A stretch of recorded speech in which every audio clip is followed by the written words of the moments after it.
وزیر اعظم عمران خان اس وقت میاں والی میں تقریب سے خطاب کر رہے ہیں۔ اپنے لوگوں کے ساتھ ہوں،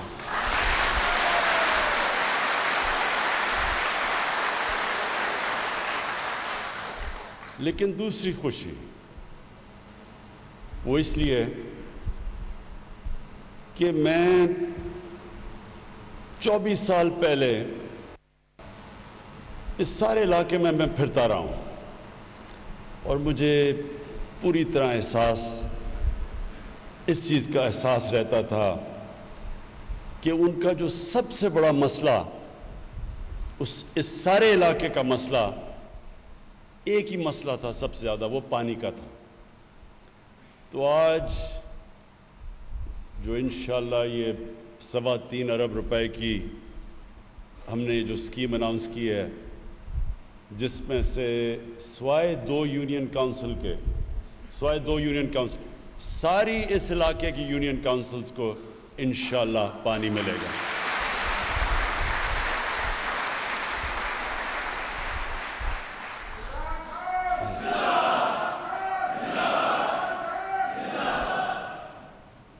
میں جب بھی اس سارے علاقے میں جاتا تھا تو مجھے یاد ہے کہ اس طرح مجھے اتنی کتاب مل جاتی تھی درخواستوں کی، زیادہ تر درخواستیں پانی کی ہوتی تھی، اور اس کے بعد تھانے کی کہ جی FIR کٹ گئی، جی تھانے میں مخالف نے غلط کیس کر دیا، ایک وہ ہوتی تھی، اور پھر اسکولوں کی۔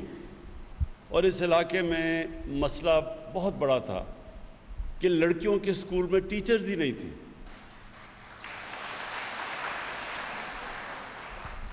اور کیونکہ ہماری بچیوں کے اسکولوں میں ٹیچرز ہی نہیں تھی، نہ یا نرس ملتی تھی عیسیٰ خیل تحصیل میں، نہ لیڈی ڈاکٹرز ملتی تھی، نہ ٹیچرز ملتی تھی، تو یہ تیسرا مسئلہ تھا۔ اور میں ہمیشہ سوچتا تھا کہ انشاءاللہ اللہ نے کبھی مجھے موقع دیا تو میں یہ جو بنیادی ضروریات ہیں لوگوں کی، یہ انشاءاللہ پوری کروں گا۔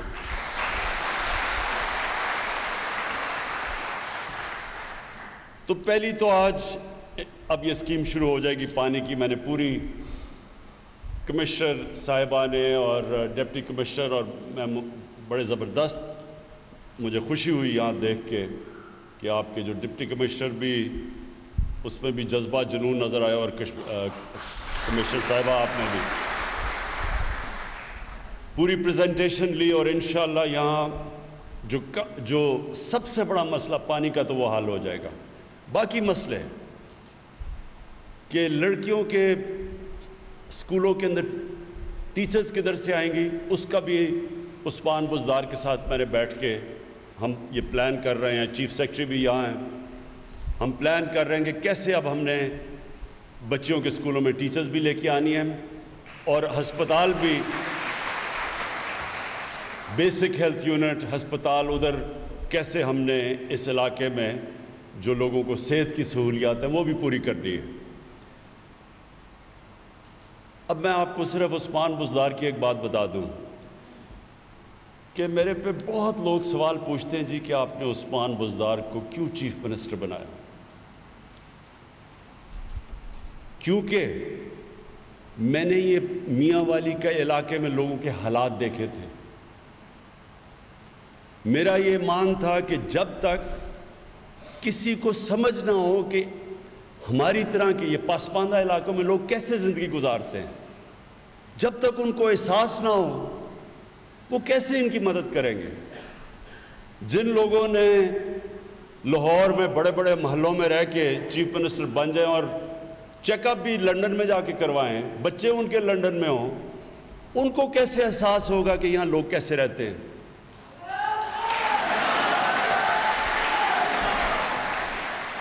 کیونکہ اس وقت پنجاب کا جو سب سے پسماندہ ضلع ہے وہ ڈی جی خان کا ضلع ہے۔ میاں والی سے بھی پیچھے ہیں، وہ مسئلے ان کے میاں والی کے لوگوں کی طرح کے ہیں، وہاں بھی پانی کا بہت بڑا مسئلہ ہے، ادھر بھی ان کی بچیوں کے لیے تعلیم نہیں ہے، ادھر بھی وہ اگر انہیں کوئی کام کوئی بھی تھوڑی سی صاحب حیثیت بن جاتا ہے تو اس کو بچوں کو اسلام آباد یا لاہور لے جانا پڑتا ہے تعلیم کے لیے. بالکل ادھر جو آج میاں والی ہماری ضلع کے اندر مسئلے ہیں وہی ڈی جی خان میں ہے, وہی بکھر میں ہے, وہی تونسا میں ہے, وہی ڈی آئی خان میں ہے. تو قوم تو ایسے ترقی نہیں کرتی کہ ایک شہر کے اوپر آپ سارا پیسہ خرچ کریں یا 2-3 شہروں میں وہ آگے چلے جائیں اور باقی لوگ پیچھے چلے جائیں. کوئی قوم ایسے ترقی نہیں کرتی. ہم جب مدینہ کی ریاست کی بات کرتے ہیں, جو میں پہلے دن سے جب سے اقتدار ملا ہے میں لوگوں کو کہہ رہا ہوں کہ ہمارا ایک ماڈل ہے. نبی صلی اللہ علیہ وسلم دنیا کے عظیم لیڈر نے جو مدینہ کی ریاست بنائی تھی اس کے کئی اصول بنائے تھے انہوں نے. ایک اصول یہ تھا کہ قانون کے سامنے سب ایک برابر.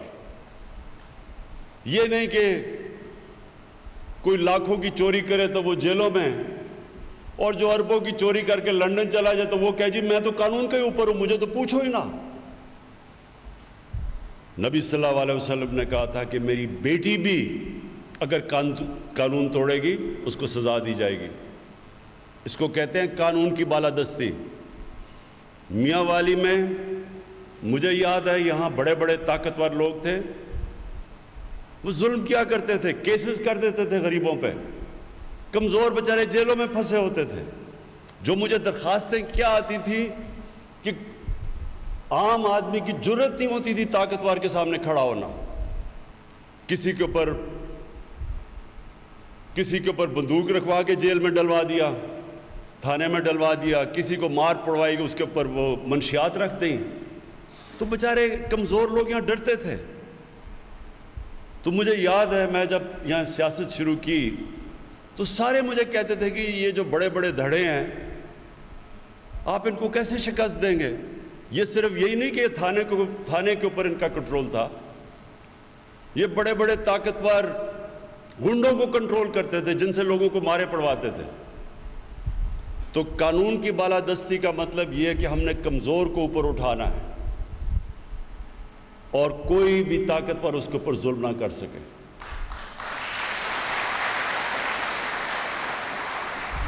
اور انشاءاللہ میاں والی میں آئی جی صاحب یہاں آئے ہوئے ہیں, آپ نے مسلسل نظر رکھنی ہے. ایس پی صاحب یہاں بیٹھے ہیں,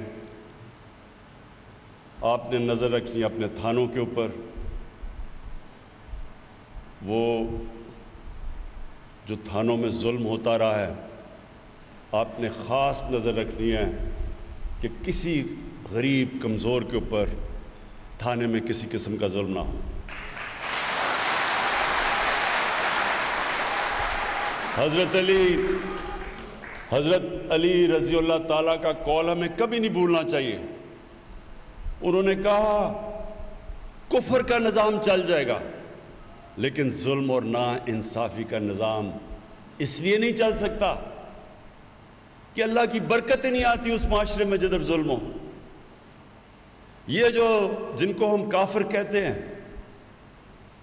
وہ کیوں وہاں خوشحال ہیں؟ میں ان ملکوں میں گیا ہوں, اسکینڈینیویا, ڈینمارک, سویڈن, ناروے. آپ وہاں جا کے دیکھیں آپ کو نظر آئے گا انسانیت کا اور انصاف کا نظام.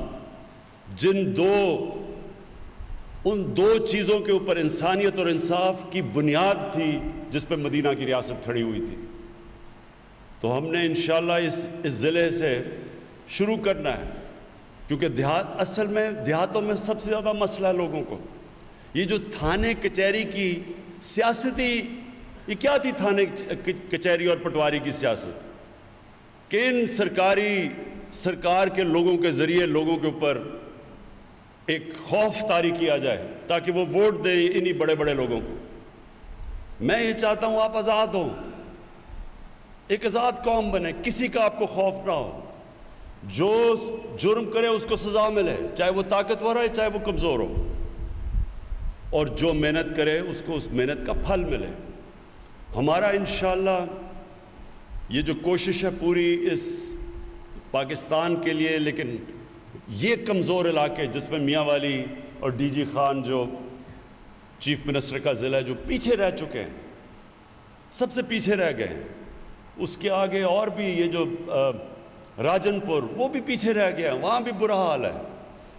میری ساری کوشش یہ ہے کہ ہم پہلے ان علاقوں کو اوپر اٹھائیں، ان کی مدد کریں، ان کے سکول ٹھیک کریں، وہاں ہسپتال ٹھیک کریں۔ اب مسئلہ یہ ہے ڈاکٹر نہیں آتے یہاں، اب وہاں سے کہیں جی ڈاکٹر میاں والی میں ہسپتالوں میں چاہیے، وہ آتے نہیں ہیں۔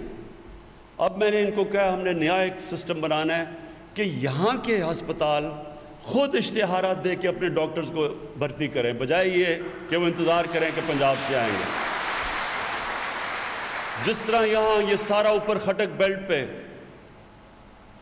بچیوں کے اسکول میں ٹیچرز ہی نہیں تھی، لیکن دوسری طرف کرک میں سارے اسکولوں میں ٹیچرز تھی، تو کیوں نہیں یہاں سے ادھر کرک سے ٹیچرز لے لیں؟ لیکن سسٹم ایسے بنا ہوا تھا کہ نہیں جی وہ لاہور سے فیصلہ ہونا ہے کہ ٹیچر آئے گی یا نہیں آئے گی۔ تو ایک نیا نظام لے کے آئیں گے تاکہ ایسے علاقوں کے اندر ہمارے اسکولوں میں ٹیچرز بھی ہوں، ہسپتالوں میں ڈاکٹرز بھی ہوں، اور ہماری جو پولیس ہو وہ کمزور کی حفاظت کرے۔ پانی کا یہ شروعات ہے انشاءاللہ سارے علاقے کے اندر۔ یہ پانی کے اوپر ہم نے سب سے زیادہ زور دینا ہے، اس لیے کہ وہ بنیادی ضروریات ہیں لوگوں کی۔ اس کے بعد یہ جو کیڈٹ کالج بنا ہے اس کو ہم نے اب، یہ ببلی خان کہہ رہے تھے کہ اس کو اپ گریڈ کریں، اس کو پوری ہم اس کو فنڈنگ کریں گے، اس لیے کہ میں چاہتا ہوں کہ سارے گریڈ کریں اس کو، پوری ہم اس کو فنڈنگ کریں گے، اس لیے کہ میں چاہتا ہوں کہ سارے علاقے کے لوگوں کے لیے کوالٹی ایجوکیشن ملے۔ کیونکہ جب آپ کو اسکول،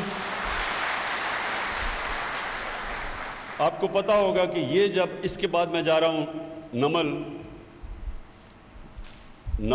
نمل ایک انٹرنیشنل سٹینڈرڈ کی یونیورسٹی ہے، تو یہاں سے جو لوگوں کو جانا پڑتا تھا لاہور اور تعلیم لینے کے لیے اگر یونیورسٹی ایجوکیشن، اب آپ کے اپنے ضلع میں وہ یونیورسٹی نہیں، وہ نالج سٹی بن رہی ہے، وہ پورا شہر بن رہا ہے، اس میں مختلف قسم کے سکولز بنیں گے۔ مثلا پہلی دفعہ ایگریکلچر کے اوپر ریسرچ کی جائے گی تاکہ یہاں لوگ زمین کے اوپر گزارا کرتے ہیں، ایگریکلچر پہ گزارا کرتے ہیں، کیسے آپ کی مدد کی جائے کہ آپ کی پیداوار بڑھے، نئی ٹیکنیکس، بیج ڈیولپ کیے جائیں، وہ سارا اس ضلع میں بیٹھ کے ہوگا۔ وہ بلکہ آپ کی نمل یونیورسٹی صرف یا میاں والی کی نہیں مدد کرے گی، وہ سارا پاکستان کے لیے اب انشاءاللہ ریسرچ کرے گی، مدد کرے گی۔ کیونکہ قومیں تو صرف آگے بڑھتی تعلیم کی وجہ سے، جس کو کہتے ہیں نالج اکانومی۔ ہم اپنی کپاس بیچیں، کپڑا بیچیں، اس سے قوم نہیں آگے بڑھتی، امیر نہیں ہوتی۔ امیر ہوتی ہے جب آپ لوگوں کے اوپر انویسٹ کرتے ہیں، نالج اکانومی جیسے کہتے ہیں، لوگوں کو اعلیٰ تعلیم دیتے ہیں، ریسرچ کرتے ہیں، اس سے قوم اوپر جاتی ہے۔ اور یہاں کے جو ابھی اپنے نمل یونیورسٹی میں دیکھا، یہاں میاں والی کے بچے جو نمل یونیورسٹی میں پڑھے ہیں، اس کی ڈگری بریڈفورڈ کی یونیورسٹی کی، انگلینڈ کی ڈگری ہے۔ یہاں سے بیٹھ کے بچوں نے فرسٹ ڈویژنز لی ہیں بریڈفورڈ یونیورسٹی کی۔ سوچیے کتنا ٹیلنٹ ہے، اللہ نے کتنی صلاحیت دی ہے۔ تو میں آپ سے آخر میں یہ بات کہنا چاہتا ہوں کہ آپ نے، میاں والی کے لوگوں نے، جب کوئی بھی میرے ساتھ نہیں تھا تو میاں والی کے لوگ میرے ساتھ تھے۔ جب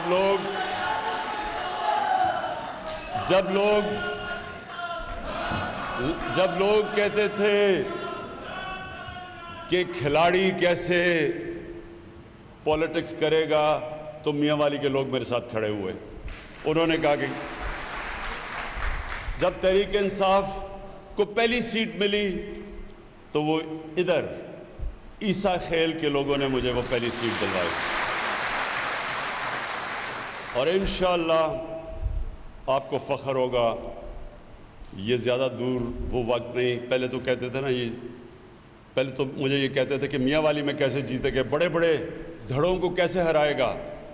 پھر میاں والی سے پہلی سیٹ ملی پھر سارے مذاق اڑاتے تھے کہ جی یہ کیسے یہ پرانی 2 پارٹیز ہیں، ان کو کیسے ہرائے گا۔ پھر جب ہم جیتے انہوں نے کہا جی آپ کہہ رہے ہیں نیا پاکستان کیسے بنائے گا۔ یہ سب کچھ انشاءاللہ تھوڑا سا آپ نے صبر کرنا ہے، آپ کے سامنے یہ وہ پاکستان بنے گا جو دنیا کے اندر ایک طاقتور ملک بنے گا انشاءاللہ۔